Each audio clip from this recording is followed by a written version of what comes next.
नमस्कार विद्यार्थी मित्रांनो, मी अशोक पवार तुमचं सगळ्यांचं स्वागत करतो आपल्या वर्ल्ड ऑफ सायन्स म्हणजे सायन्स बाय अशोक पवार या ऑनलाईन प्लॅटफॉर्मवरती। विद्यार्थी मित्रांनो बघा, आज तुमच्यासाठी मी खास थोडं वेगळं घटक घेऊन आलेलो आहे। सध्या तलाठी भरती आलेली आहे, असंख्य प्रमाणात भरपूर प्रमाणात जागा आहे आणि महाराष्ट्रातील जवळपास 11 लाख विद्यार्थ्यांनी या परीक्षेसाठी फॉर्म भरलेला आहे। परीक्षेची वेळ जवळ आलेली आहे, यासाठी तुम्हाला थोडं हातभार लागावं, तुमचे एखादं मार्क वाढावं, याच अनुषंगाने मी तुमच्यासाठी काय घेऊन आलेलो माहित आहे का, की तलाठी परीक्षेसाठी कळलं का, जो जीएस कळलं का, ज्याला आपण जीके म्हणतो सामान्य ज्ञान, तर जीके साठी कळलं का, जीके मध्ये जे प्रश्न विचारले जातात त्या प्रश्नामध्ये 1 किंवा 2 प्रश्न हे विज्ञानचे विचारले जातात आणि यासाठीच मी तुम्हाला काही प्रश्न या ठिकाणी घेऊन आलेलो आहे। इथं संभाव्य वगैरे प्रश्न काय घेऊन आलेलो नाहीये, तर मी तुमच्यासाठी काय केलेलं माहित आहे का, की आतापर्यंत तलाठी परीक्षेसाठी आलेले सामान्य विज्ञानाचे जे प्रश्न आहेत त्यांचं विश्लेषण घेऊन आलेलो आहे। ह्याच्यावरून तुम्हाला कळू शकतं की येणाऱ्या काळात नेमकं तलाठीच्या परीक्षेसाठी काय प्रश्न विचारले जाईल, ते तुम्हाला अभ्यासाला थोडं सोपं जाईल। यासाठी मी तुम्हाला हे लेक्चर घेऊन आलेलो आहे। आवर्जून लेक्चर पहा, लेक्चर आवडलं तर आपल्या मित्र परिवारापर्यंत लेक्चरला आवर्जून तुम्ही काय करू, लिंक शेअर करू शकता। वेळ न घालता चला आपण पुढे जाऊया, याच्यामध्ये काय काय आहे ते सांगतो बघा। तलाठी भरतीला एक प्रश्न आलेला होता, कोरला का, तो कोणता प्रश्न होता, कक्ष तापमानाला पुढीलपैकी कोणता धातू द्रव अवस्थेत असतो, म्हणजे याचा अर्थ धातू बद्दल बोललेला आहे। बघा आता मी तुम्हाला सांगतो, ह्याचं उत्तर जर बघितलं तर तो काय आहे, मर्क्युरी हा त्याचं काय उत्तर आहे मित्रांनो, की बाकीचे धातू मर्क्युरी आणि दुसरं जर बघितलं मित्रांनो माहित आहे का, गॅलियम, कोरेला का, हे 2 असे धातू आहेत जे द्रव अवस्थेत असतात। जर बघितलं तर मूलद्रव्य जे असतात ना निसर्गात, या मूलद्रव्यांचं वर्गीकरण 2 गटामध्ये केले जातात, एक धातू आणि दुसरं जर बघितलं तर अधातू। ह्याचे गुणधर्माबद्दल तुम्हाला प्रश्न विचारू शकतात बेसिक लेवलचं, तर काय काय लक्षात ठेवायचं बघा। धातूमध्ये जर बघितलं तर हे इलेक्ट्रॉन दुसऱ्याला देतात, दुसरी गोष्ट ह्याच्यातून विद्युत धाऱ्याचं वहन होतं, तिसरी गोष्ट यांना चकाकी असते, चौथी गोष्ट यांना जर बघितलं तर तन्यता असते, यांची तार काढता येतं, पाचवी गोष्ट यांचं पत्रा बनवता येतं। ही सगळी गोष्ट कळू राहिल्या का, धातू या मूलद्रव्यांच्या गुणधर्मांची आहेत।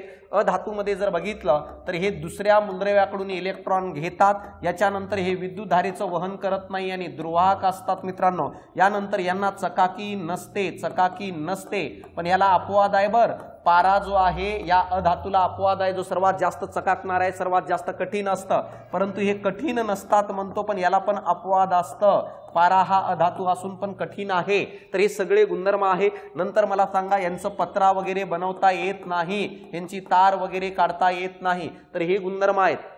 जनरली मॅक्झिमम धातू हे स्थायू अवस्थेत असतात, याला अपवाद द्रव अवस्थेत असणारा एक मर्क्युरी आहे आणि दुसरं गॅलियम आहे। तर या प्रश्नाचं उत्तर चौथं, तर अशा प्रकारे तुम्हाला प्रश्न हे विचारू शकतात, तर हे थोडं लक्षात ठेवा काय आणि कसं असणार आहे। आता बघा, सोलार कुकरची पेटी आतील बाजूस डॅश रंगाने रंगवलेली असते। आता सोलार कुकर काय करतो रे, समजा अशा प्रकारची ही पेटी आहे, तर ही पेटी काय करत असते, तर मला सांगा, सूर्यप्रकाश जेव्हा या पेटीवर पडतो तर सूर्यप्रकाशाकडे असणारी ऊर्जा याचं शोषण करण्याचं काम सोलर कुकर करत असतो आणि ती ऊर्जा मग आपण पुढे वापरत असतो। तर आपल्याला सोलर कुकरचा आतील भाग असा पाहिजे जो जास्तीत जास्त ऊर्जेचं शोषण करणार आहे, आणि तुम्हाला माहित आहे जो काळा रंग आहे, हा काळा रंग त्याच्यावर पडणाऱ्या सर्व प्रकाशाला काय करत असतो, अब्झॉर्ब करून घेतं। म्हणून सोलार कुकरची आतील बाजू ही काळ्या रंगाने रंगवलेली असते का, कारण जास्तीत जास्त ऊर्जेचं काय व्हावं, शोषण व्हावं, अब्सॉर्प्शन व्हावं।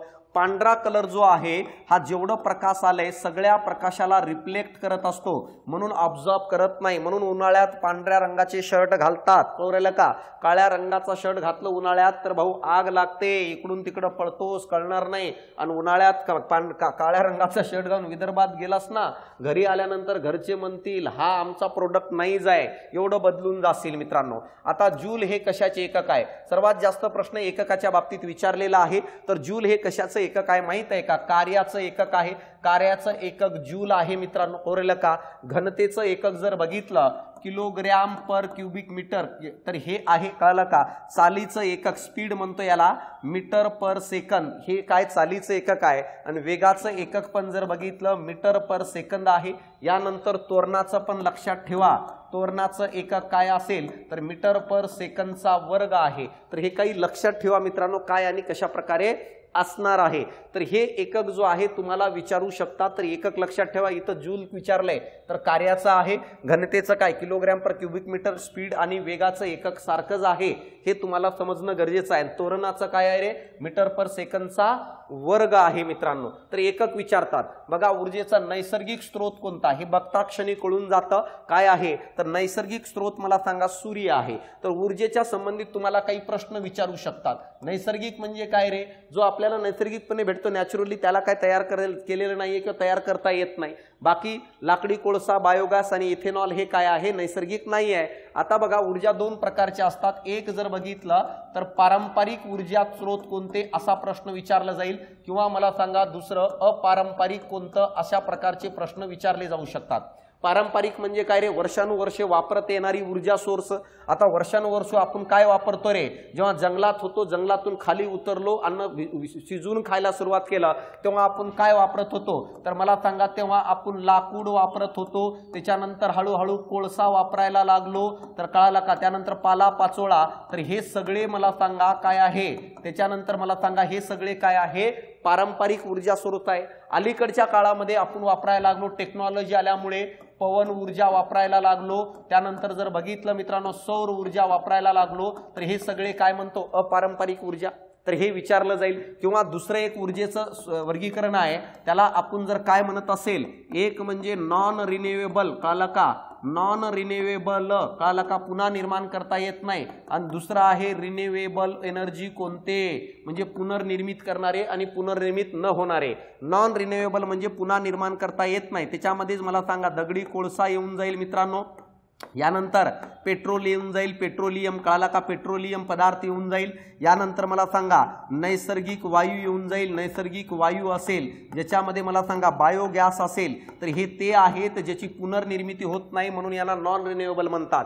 पुन्हा पुन्हा वापरता येईल असे कोण आहे, सौर ऊर्जा आहे कळाला का, त्यानंतर पवन ऊर्जा आहे, त्यानंतर भूऔष्णिक ऊर्जा आहे, किंवा मला सांगा जे लाटांपासून तयार होणारी ऊर्जा आहे, तर मला सांगा ह्या सगळ्या रिन्युएबल एनर्जी म्हणून ओळखले जातात। ह्याच्या रिलेटेड प्रश्न विचारू शकतात बघा। मग ही रिन्युएबल आहे, सॉरी हे नॉन रिन्युएबल आहे, हे नॉन रिन्युएबल आहे कळालं का, इथेनॉल पण नॉन रिन्युएबल आहे। सूर्य काय आहे मित्रांनो माहित आहे का, रिन्युएबल आहे। तर हे वर्गीकरण लक्षात ठेवा, ह्याच्या रिलेटेड प्रश्न तुम्हाला विचारू शकतात। समुद्राची खोली मोजण्यासाठी डॅश तंत्रज्ञानाचा वापर करतात, मला सांगा सोनार तंत्रज्ञान आहे, ह्याचा वापर केलं जातं। सोनार तंत्रज्ञानामध्ये मला सांगा समुद्राची खोली मोजण्यासाठी ज्या साऊंडचा वापर केला जातो त्याला अल्ट्रासोनिक साऊंड म्हणतात रे, काय म्हणतो आपण, अल्ट्रासोनिक साऊंड म्हणून ओळखलं जातं। ह्याचा वापर केलं जातं। ह्याची वारंवारता किती असते, तर या साऊंडची वारंवारता 20,000 हर्ट्झ पेक्षा काय आहे, जास्त असते। आणखी एक गोष्ट सांगतो, या साऊंडचा वापर मेडिकल मध्ये केलं जातं। जर तुम्हाला मेडिकल मध्ये कोणाच्याही ट्रीटमेंटसाठी कोणतं साऊंड वापरतात तर सरळ याला गोल करायचं, किंवा कोणत्याही मेडिकल फील्ड मध्ये कशासाठी वापर केलं जातं तर अल्ट्रासोनिक, बाकी दोन साऊंडचा वापर केला जात नाही। बाकी दोन साऊंड कोणते, सोनिक साऊंड आहे ज्याची वारंवारता 20 पासून ते 20,000 हर्ट्झ पर्यंत असते। आणि मला सांगा जर बघितलं इन्फ्रासोनिक साऊंडची वारंवारता किती, तर इन्फ्रासोनिक म्हणजे 20 हर्ट्झ पेक्षा कमी असते, त्यांना इन्फ्रासोनिक म्हणतात। इन्फ्रासोनिक कोण निर्माण करतं, हत्ती करतं, गेंडा असेल, त्यानंतर वेल मासा, हे सगळे इन्फ्रासोनिक असणे हे करतात। कोरेल का, अल्ट्रासोनिक कोण करतं, वटवाघूळ जो आहे हे अल्ट्रासोनिक निर्माण करतं। त्यानंतर जर बघितलं तर डॉल्फिन मासा जो आहे हा पण अल्ट्रासोनिक निर्माण करतं। तर अशा प्रकारे सोनार तंत्रज्ञानाचं एक ऍप्लिकेशन आहे। तर बाकीचे ऍप्लिकेशन जरी विचारलं तर गोल करायचं अल्ट्रासोनिक, कोणतंही ऍप्लिकेशन विचारू द्या, कारण हे दोन साऊंड कोणाच्याच ऍप्लिकेशन मध्ये वापरलं जात नाही मित्रांनो। ध्वनीचा वेग सर्वाधिक कोणत्या अवस्थेत असतो, तर मित्रांनो माहित आहे का, ध्वनी कसं वहन होतो ते समजून घ्या। समजा हे पार्टिकल आहे अशा प्रकारे, हा A particle, B particle, C particle, हा डी पार्टिकल। तर कधी ध्वनी जो आहे ना एखाद्या पार्टिकल मध्ये, समजा या पार्टिकल मध्ये ध्वनी नावाची ऊर्जा आहे, कोणामध्ये, ए मध्ये, तर मला सांगा हा ए नावाचा पार्टिकल त्या ध्वनीला घेऊन कधीच पुढे जात नाही, तर ए हा पुढच्याला देतो, बी हा त्याच्या पुढच्याला ऊर्जा देतो ध्वनी, आणि सी हा त्याच्या पुढच्याला देतो, म्हणजे ध्वनी नावाची ऊर्जा पास केली जाते। मग मला सांगा पार्टिकल जेवढे जवळ जवळ असतील तेवढी ऊर्जा लवकर पास केली जाईल, म्हणजे वेग सर्वात जास्त त्यावेळेस असेल मित्रांनो। आणि तुम्हाला माहित आहे स्थायूमध्ये पार्टिकल जवळजवळ असतात, द्रवामध्ये थोडे दूर असतात म्हणून त्याच्यामध्ये वेग हा मध्यम असतं, वायूमध्ये पार्टिकल अतिशय दूर असतात म्हणून त्याच्यामध्ये ध्वनीचा वेग सर्वात कमी असतं. जिथं निर्वात आहे, निर्वात ज्याला आपण व्हॅक्यूम म्हणून ओळखत असतो मित्रांनो, माहित आहे का, तर अशी जागा ज्या ठिकाणी पार्टिकलच नसणे, न स्थायूचं न द्रवाचं न वायूचं, म्हणून मला सांगा अशा जागेमध्ये ध्वनीचा वेग 0 असतं, ध्वनी ट्रॅव्हल करत नाही. निर्वात पोकळीमध्ये 0 असतं, वायूमध्ये सर्वात कमी असतं, द्रवामध्ये ध्वनीचा वेग मध्यम असतो, स्थायूमध्ये वेग सर्वात जास्त असतं मित्रांनो. तर ह्याच्या रिलेटेड काही विचारलं तर आपल्याला सांगता यायला पाहिजे कोणामध्ये किती असणार आहे. पित्तळ हा धातू द्याद्यापासून तयार झालेला आहे, ह्याचं उत्तर आहे तांबे आणि जस्त. कळलं का, या दोघांच्या एकत्रीकरणातून पित्तळ हा मिश्रण तयार झाले, मिश्रण म्हणतो आपण किंवा त्याला अलॉय म्हणतो. त्याच्यानंतर बघा तांबे आणि कतील यांच्यापासून जो तयार होतो त्यांना ब्रॉन्झ म्हणतात. या दोघांपासून असा कोणताही संमिश्र तयार होत नाही, हे दोघं तयार होतात, तांबे आणि कतील पासून ब्रॉन्झ, त्याच्यानंतर तांबे आणि जस्त पासून पित्तळ हा काय मिश्र धातू तयार होतो, म्हणजे दोन धातूंच्या एकत्रीकरणातून हे काय आहे तयार होतात. तर हे एक लक्षात राहू द्या. आता बघा प्रिझम मधून प्रकाश किरण गेल्या सर्वाधिक विचलन कोणत्या रंगाचे होते असं विचारलेलं आहे मित्रांनो. माहित आहे का, हा प्रिझम आहे काचेसारखं पदार्थ. कळलं का, ह्याच्यातून जेव्हा आपण पांढऱ्या रंगाचा विजिबल प्रकाश टाकतो तेव्हा मला सांगा ह्याचे एका रंगापासून हे 7 रंग तयार होतात, यालाच प्रकाशाचं अपस्करण म्हणतात. बरं, एका रंगापासून जर किती रंग, 7 रंग तयार होतात, तर यालाच आपण काय म्हणतो, अपस्करण म्हणतात, ज्याला इंग्रजीतून डिस्पर्शन म्हणतात. कोणकोणते, रेड तयार होतं, orange, yellow, green, blue, Indigo आणि व्हायलेट. याला शॉर्टकट आहे, याला काय म्हणतो रे, ता, हे ना, हे पी, कळलं का, ताना पी, ही, नी, पा, जा. तर मला सांगा काय शॉर्टकट, तानापी, तानापी, हिनी, पाजा. ह्याच्यामध्ये सर्वात जास्त विचलन जाचं होतं, काय नाही काय जांभळ्याचं होतं सर्वात जास्त विचलन, सर्वात कमी विचलन रेडचं होणार आहे. यानंतर बघा सर्वात जास्त तरंग लांबी कोणाची असणार आहे रे, सर्वात जास्त तरंग लांबी रेडची असते. सर्वात जास्त वारंवारता कोणाची, सर्वात जास्त वारंवारता जर कोणाची असेल तर मला सांगा जांभळ्याची आहे. मग काही विचारलं पुन्हा येणाऱ्या काळात तुम्हाला तरंग लांबी विचारेल, वारंवारता विचारेल, म्हणजे तानापी, हिनी, पाजा, वरून खाली येताना वारंवारतेचा चढता क्रम, तरंग लांबीचा उतरता क्रम. बघा इथं लिहून देतो, कळलं का रे, वारंवारता यांचा वरून खाली येताना चढता क्रम रेडकडून व्हायलेटकडे, आणि मला सांगा तरंग लांबीचा कोणता क्रम, तरंग लांबीचा उतरता क्रम. तर काही विचारलं तर सांगता यायला पाहिजे. एका रंगाचे 7 रंगात विभक्तीकरण होणे याला काय म्हणतात, अपस्करण. आणि जगामध्ये हे पहिल्यांदा कुणी सांगितलं, न्यूटन भाऊनी सांगितलंय, तोच सफरचंदवाला ऍपलवाले भाऊ. कळाला का, ज्यांनी सफरचंदाच्या झाडाखाली जाऊन बसला होता, नंतर काय रे जगाला एक नवीन मार्ग दाखवलं, तुम्हाला नवीन टेन्शन दिलं. तर मला सांगा अशा प्रकारचं ह्याचं उत्तर काय असेल, ह्याचं उत्तर काय असेल रे, तर जांभळा आहे सर्वात जास्त विचलन करणारा आणि वळणारा. बघा हे काय सांगतो माहित आहे का, जिल्हा भरतीची आरोग्य सेवकाची जाहिरात येत आहे. काला का, आरोग्य सेवक याच्यासाठी असं म्हटलं जात आहे 4000 प्लस जागा असणार आहे, टोटल 6000. काला का, टोटल 6000 प्लस. याच्यामध्ये जो तुमच्यासाठी 10वी बेसवर, कळला का, 10वी पासवर एक जागा आहे, त्याचं नाव आहे मित्रांनो आरोग्य सेवक. आणि आरोग्य सेवक पुरुष गटासाठी जर बघितलं, मराठीचे 15 प्रश्न आहेत, कळलं का रे, गणिताचे 15 प्रश्न आहेत, कोरेल का, त्यानंतर इंग्रजीचे 15 प्रश्न आहेत, जीकेचे 15 प्रश्न आहेत, म्हणजे असे टोटल प्रश्न 60 आहेत. हे उरलेले 40 प्रश्न, कळलं का रे, उरलेले 40 प्रश्न 80 गुणासाठी विज्ञानचे दिलेले आहेत नवीन अभ्यासक्रमामध्ये. आणि नवीन अभ्यासक्रमामध्ये विज्ञानचे पॉइंट्स पण दिलेले आहेत. जर तुम्हाला वाटतं की सरळ सेवेच्या माध्यमातून लवकर एखादी पोस्ट काढून घ्यावी, आणि जर तुम्हाला आरोग्य सेवक तुम्ही फॉर्म भरला असेल आणि तुम्ही परीक्षा देणार असेल, आणि तुम्हाला जर विज्ञानची तांत्रिक बॅच म्हणजेच काय रे 40 प्रश्नासाठी 80 गुणाची बॅच जर लागणार असेल, स्पेशल बॅच रेकॉर्ड केलेली आहे, कोरेल का, 999 रुपये फीस आहे. तुम्हाला बॅच पाहिजे असेल तर सायन्स बाय अशोक पवार हा ऍप्लिकेशन डाउनलोड करा, किंवा खाली दिलेल्या नंबरवर तुम्ही कॉल करून चौकशी करू शकता. पण गोल्डन ऑपॉर्च्युनिटी आहे, 6000 प्लस जागा आहेत, कोरेल का, आणि 80 मार्कासाठी विज्ञान आहे. मी गॅरंटी देऊन सांगतो मॅक्झिमम 90% प्रश्न राईट आणायचा मी प्रयत्न करेल मित्रांनो. आणि नवीन अभ्यासक्रम आहे, जुना अभ्यासक्रम नाही आहे जो आता तुम्हाला टाकलेला आहे जिल्हा भरतीसाठी.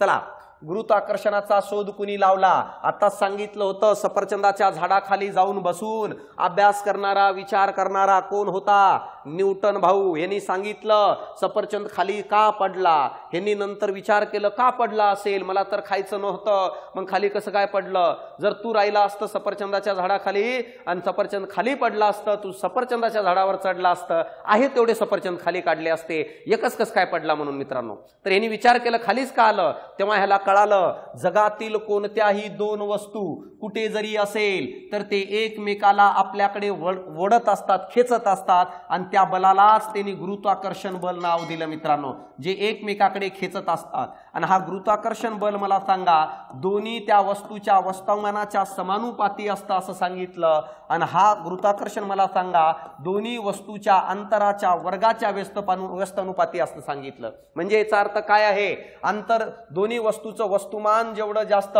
त्याच्यामध्ये दोघांमध्ये गुरुत्वाकर्षण बल तेवढं जास्त, किंवा दोघांमधला अंतर जेवढं कमी तेवढं जास्त बल, अंतर जेवढं जास्त तेवढं कमी बल, कारण की अंतराच्या वर्गाच्या व्यस्तानुपाती आहे. हे न्यूटन यांनी सांगितलं. एडिसन यांनी काय केलं? यांनी लाईटवर चालणाऱ्या बल्बचा शोध लावला, म्हणून तर एवढं उजेड आहे, म्हणून तर मी तुम्हाला या उजेडात शिकू राहिलो.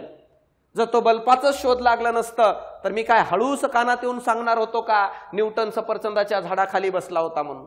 नाही ना भाऊ. तर हे महान लोक येऊन गेले. गॅलिलिओनी काय सांगितलं? गॅलिलिओनी बसल्या बसल्या सांगितलं की सूर्य, पृथ्वी, अन्य ग्रह हे कशा प्रकारे परिक्रमा करत असतात, कसे फिरत असतात, त्याच्या संबंधित त्यांनी काही नियम मांडलेले आहे. सर हे रॉजर बेकरनी काय केलं? ह्यांनी सांगितलं बारीक वस्तू मोठी कशी करून बघायची. म्हणजे पहिल्यांदा काचेच्या साहाय्याने सूक्ष्मदर्शकाचा शोध लावला मित्रांनो. कळलं का? सूक्ष्मदर्शक तयार केलं, मायक्रोस्कोप. रॉजर बेकननी. हे सगळे महान लोक आहेत, उगाच नाव टाकत नाही. इथं का टाकत नाही रे? कळालं का? 3 ऑप्शन दिले, गॅलिलिओच्या ठिकाणी अंबादास टाकून दिले. असं कधी ऑप्शन बघितलं का? एक अंबादास टाकून दिले की गुरुत्वाकर्षणा शोध. कारण अंबादास याचा शोध लावत नाही. अंबादास गावामध्ये घरं मोजण्याचे शोध लावतो. अंबादास गावामध्ये माणसं मोजतो. कळालं का? किती माणसं कमी झाले या मे महिन्यात आणि किती माणसं वाढले ते बघा. अपाती किरणांनी स्तंभिकेशी केलेला कोण काय म्हणतात? हे प्रकाशाच्या बाबतीत आहे मित्रांनो. समजा ही काच घेतलेली आहे, किंवा एखादं मला सांगा अशा प्रकारे मला सांगा या ठिकाणी एखादी भिंत आहे, किंवा एखादी भिंत आहे अपारदर्शक, वरतून प्रकाश किरण अशा प्रकारे आला, या भिंतीवर पडला, याला अपाती किरण म्हणतात रे, याला अपाती किरण म्हणतात. हा भिंतीवर पडल्यानंतर याला परपेंडिक्युलर जी रेषा काढली जाते याला म्हणतात स्तंभिका. स्तंभिका. मग हा प्रकाश किरण या भिंतीमध्ये नाही जात, तर ज्या माध्यमातून आलेला होता त्याच माध्यमात रिटर्न जातो, त्यालाच म्हणतात परावर्तित किरण. मग आता बघा, अपाती किरण या स्तंभिकेशी जो कोन करतो तो आय ने दाखवतात, आणि आय म्हणजे त्याला अपाती कोन म्हणतात, याला अपाती कोन म्हणतात. आणि परावर्तित किरण जो कोन करतो तो आर ने दाखवतात, याला आपण आर बरोबर परावर्तित कोन म्हणतो. आर बरोबर काय आहे? परावर्तित कोन म्हणून ओळखलं जातं. हे तुम्हाला समजणं गरजेचं आहे. आणि कधी पण परावर्तनामध्ये, ह्याला परावर्तन म्हणतो, परावर्तनामध्ये अपाती कोन आणि परावर्तित कोन हे सारखेच असतात. कधी पण परावर्तनामध्ये अपाती किरण आणि परावर्तित किरण स्तंभिकेच्या विरुद्ध बाजूला असतात. बघा, हा या बाजूला तर तो त्या बाजूला. अपाती कोन म्हणजे काय रे? अपाती किरण आणि स्तंभिकेशी केलेला. परावर्तित कोन म्हणजे काय रे? परावर्तित कोन म्हणजे काय? परावर्तित किरण आणि स्तंभिकेशी केलेला. अपाती कोन आणि परावर्तित कोन नेहमी सारखे असतात. अपाती किरण परावर्तित किरण स्तंभिकेच्या विरुद्ध बाजूस असतात. आणि चौथी लाईन, अपाती किरण स्तंभिका आणि परावर्तित किरण एकाच प्रतलात असतात. काही विचारू द्यानंतर आपल्याला सांगता यायला पाहिजे मित्रांनो. दूरचित्रवाणी संचामध्ये पडद्यावर दिसणारे छलचित्राचे कारण कोणते? तर याला दृष्टी सातत्य म्हणतात. कळलं का? Persistence of light. काय असतं? तुम्हाला झाले का रे कधी असं? एखादी वस्तू डोळ्यासमोरून निघून गेल्यावर पण आपल्याला दिसत राहते. निघून गेली वस्तू तरी पण दिसत राहते. किती सेकंदापर्यंत? 1/10 सेकंदापर्यंत दिसते. 1/10 सेकंदाच्या नंतर वस्तू निघून गेल्यानंतर आपल्याला दिसत नाही. आणि जर तुला 2-2 तास दिसत असेल, रात्रभर डोळ्यासमोर दिसत असेल, तर भाऊ माहित आहे का, तुला डॉक्टरकडे दाखवावं लागेल, नाहीतर 4 दिवसांनी घरचे उचलून नेतील, नाहीतर पहिलेच सांगून दे का दिसू राहिले ते. तर ते नाही, त्याला येडेपणा म्हणतात, त्याला सायकोपणा म्हणतात. दिवसभर विचार करत असेल तर रात्री स्वप्नात दिसणार ना भाऊ. ती दृष्टी सातत्य नाहीये. दृष्टी सातत्य म्हणजे वस्तू डोळ्यासमोर निघून गेल्यानंतर 1/10 सेकंदापर्यंत दिसत राहणे मित्रांनो. जसं ज्या आपण दिवाळीच्या वेळेस ती किंवा अगरबत्ती गोल गोल फिरवा सर्कल दिसायला लागतं, दृष्टीसात्यतेचं उदाहरण आहे. 1 किती 10 सेकंदापर्यंत दृष्टीपटलावर प्रतिमा स्थिर असते म्हणून उत्तर दुसरं आहे. या प्रकारचे प्रश्न विचारतात. व्होल्ट कशाचं एकक आहे? व्होल्ट मला सांगा विभवांतराचं एकक आहे. पोटेन्शियल डिफरन्स म्हणतो, ह्याचं एकक व्होल्ट आहे मित्रांनो. सर विद्युतधारेचं एम्पियर आहे. काला का विद्युतधारेचं एकक जर बघितलं तर एम्पियर आहे. एम्पियर लक्षात राहू द्या, एम्पियर. काला का विद्युतधारेचं विद्युत रोधाचं आहे रे. विद्युत रोधाचं जर बघितलं तर ओहम आहे. ओहम जो या सिम्बॉलने दाखवतात. आणि विद्युतधारेचं काय असेल तर विद्युतधारेचं एम्पियर आहे. काला का विद्युत शक्तीचं काय वॅट आहे, वाट नाही वॅट. काला का विद्युत शक्तीचं एकक वॅट आहे, विद्युत धारा एम्पियर आहे. मला सांगा विद्युत रोध ओहम आहे, विभवांतर व्होल्ट आहे. सर प्रभाराचं काय? प्रभाराचं काय आहे? प्रभाराचं कुलोम आहे. कुलोम. काला का प्रभाराचं जर बघितलं कुलोम आहे. हे लक्षात राहू द्या. तर हे तुम्हाला विचारू शकतात कोणाचं काय एकक आहे. वेगाने धावणाऱ्या गाडीचा ब्रेक अचानक दाबले असता गाडीतील प्रवासी पुढे झुकतात, त्याचे कारण कोणते? नियमाने स्पष्ट होते. पहिल्या नियमाने. मग बघा आता एकदम पटकन सांगून देतो, काही विचारलं तरी. न्यूटनचे गतिविषयक नियम. काला का गतिविषयक काय आहे?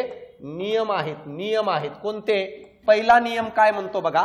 पहिला नियम, दुसरा नियम आणि तिसरा नियम. काला का पहिला नियम काय म्हणतो माहित आहे का?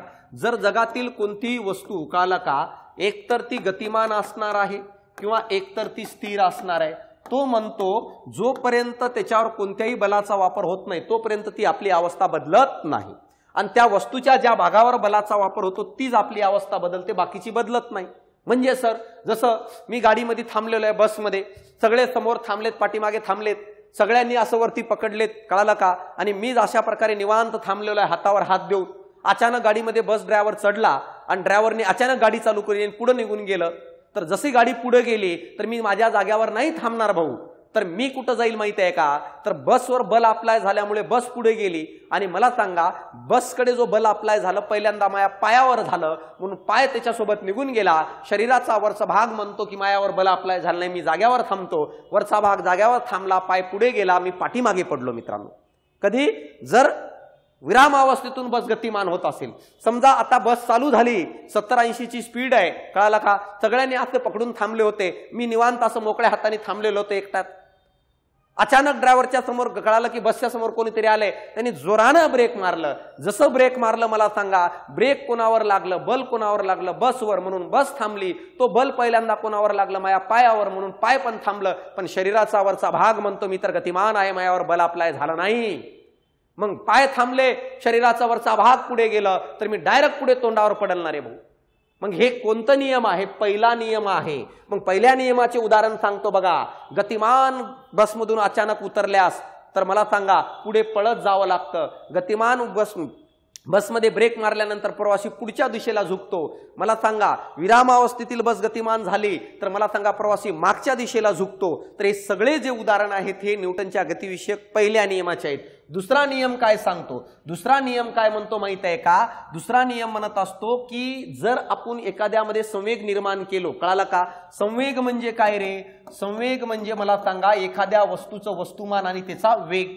तर तो म्हणतो संवेगामध्ये जर बदल करायचा असेल तर वेगात बदल करावा लागेल. आणि वेगात बदल करायचा असेल बघा, संवेगात बदल करायचा असेल तर वेगात बदल करावा लागेल, कारण वेग आणि वस्तुमानावर डिपेंड आहे. आणि वेगात बदल करायचा असेल तर त्याला बलात बदल करावा लागेल. जर एखादं माझ्या हातात पेन आहे, मी असं फेकलो म्हणजे ह्याच्यात संवेग निर्माण झाला, कारण वस्तुमान पण आणि वेग पण आहे. आता किती जास्त संवेग निर्माण हे कोणावर डिपेंड आहे की किती जोराने फेकतो. म्हणजे या पेनवर मी जेवढं जास्त बल वापरेल तेवढं वेग जास्त वाढेल, आणि जेवढं वेग जास्त वाढेल तेवढं संवेग जास्त वाढणार आहे. मग दुसरा नियम हेच म्हणतोय. दुसरा नियम म्हणतोय जर संवेग वाढवायचा असेल तर बल वाढवा.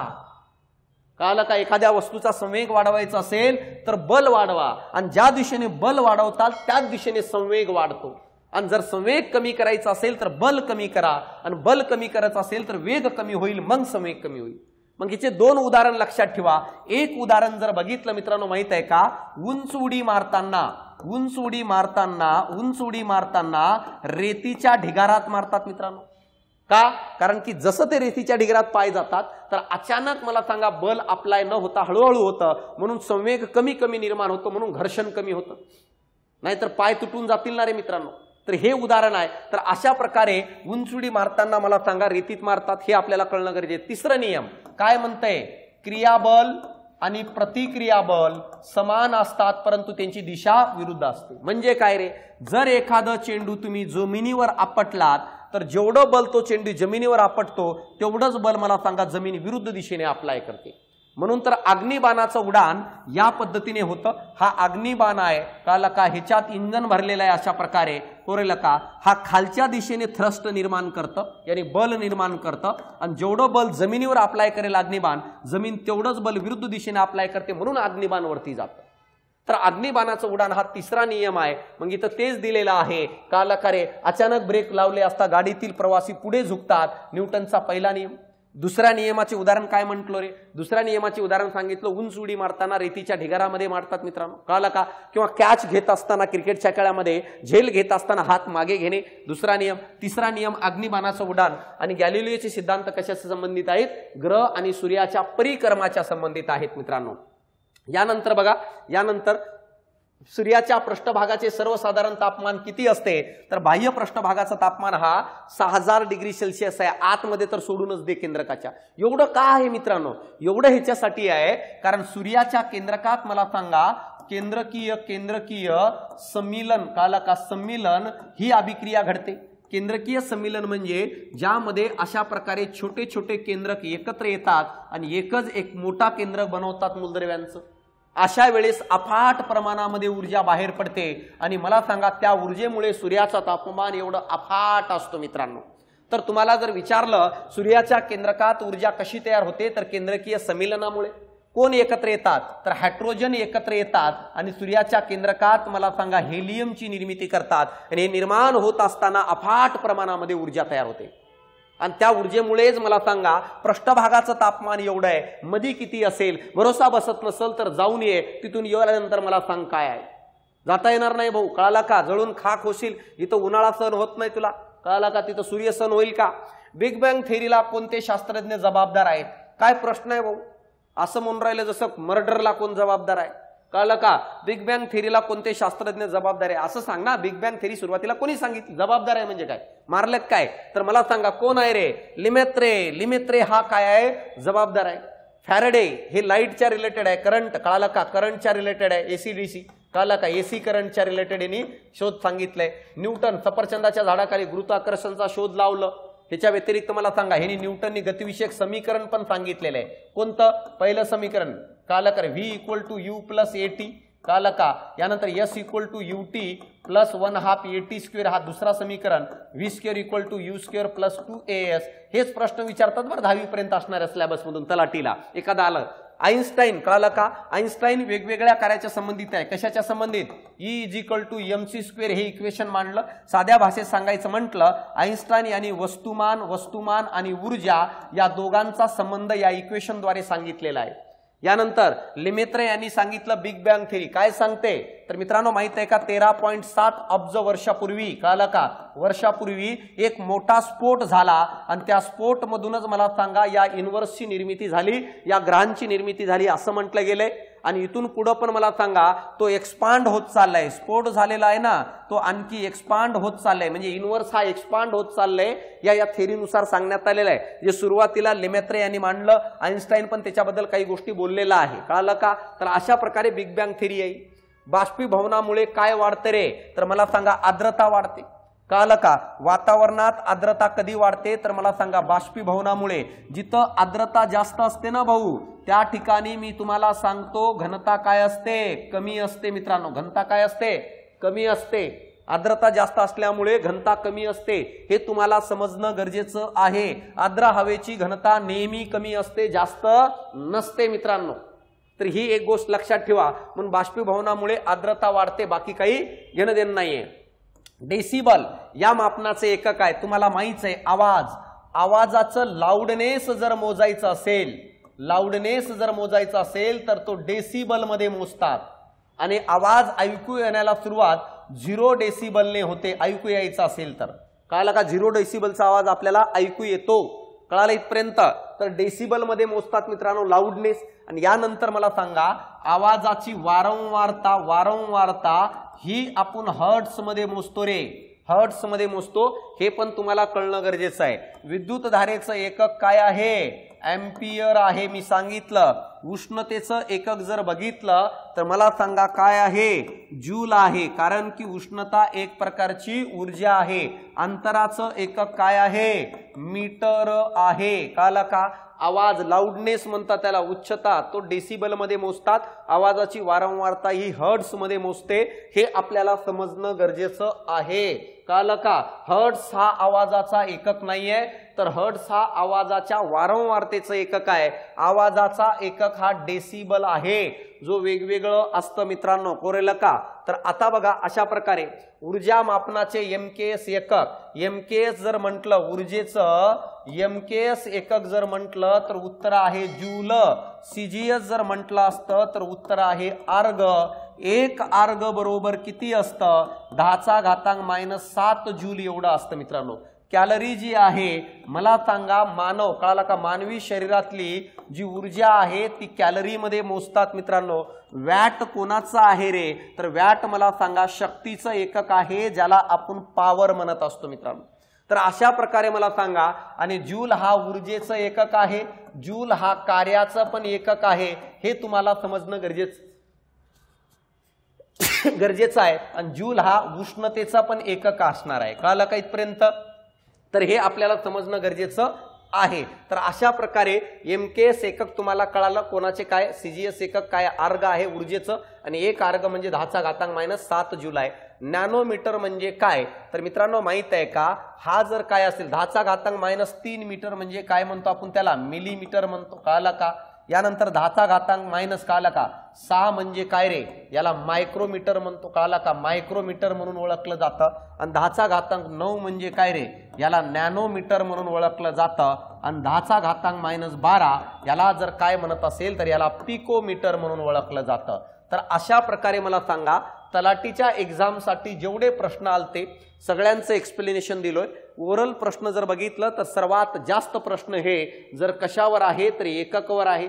सगळे बेसिक कन्सेप्ट आहे. न्यूटनवर थोडं जास्त लक्ष द्या भाऊ. कळाला का? विद्युतधारा नावाच्या टॉपिकचे एकक बघून घ्या, बल वगैरे ह्याचे एकक बघून घ्या. एवढं फक्त बघा, काही मोठ्या संकल्पना बघायची गरज नाहीये. ह्याच्यावर 1-2 प्रश्न आले तरी तुम्हाला येणं गरजेचं आहे. कारण मेन एक्झामला एक प्रश्नासाठी म्हणजेच काय मुख्य आता जेव्हा एक्झाम देताल तर एक प्रश्नासाठी रिझल्ट कटणार आहे मित्रांनो. यासाठी बारकाईने व्यवस्थित बघितलेलं असेल लेक्चर किंवा ह्याचे जेवढे मी एकक सांगितले हे तरी कमीत कमी लक्षात ठेवा. कारण 1 किंवा 2 प्रश्न येणार आहे, जास्त येणार नाही. पण तेवढेच जर आले तर बाकीच्यांपेक्षा तुम्ही पुढे आले तर तुमची पोस्ट निघू शकते मित्रांनो. आरोग्य सेवकासाठी काही गरज लागली तर आवर्जून तुम्ही ऍप्लिकेशन डाउनलोड करा किंवा YouTube चॅनलला सबस्क्राईब करा. येणाऱ्या काळात कोणत्याही परीक्षेसाठी काही जरी असेल तर सायन्स या सब्जेक्टला कमी मार्क येता कामा नये. यासाठी YouTubeला मी कंटिन्युअसली तुमच्यासोबत कनेक्ट राहणार आहे. यासाठी YouTube चॅनल जॉईन करून ठेवा, science by Ashok Pawar. Telegram चॅनलला नोट्स आहेत सायन्स बाय अशोक पवार या. आणि ऍप्लिकेशन पाहिजे असेल तर याच नावाने ऍप्लिकेशन आपल्या प्ले स्टोरवर उपलब्ध आहे. तर चालतं विद्यार्थी मित्रांनो, पुन्हा एकदा सगळ्यांना परीक्षेसाठी, तलाठीच्या परीक्षेसाठी शुभेच्छा देतो. चांगले मार्क घ्या, तलाठीची परीक्षा पास व्हा अशी अपेक्षा करतो. आणि या ठिकाणी थांबतो मी. धन्यवाद.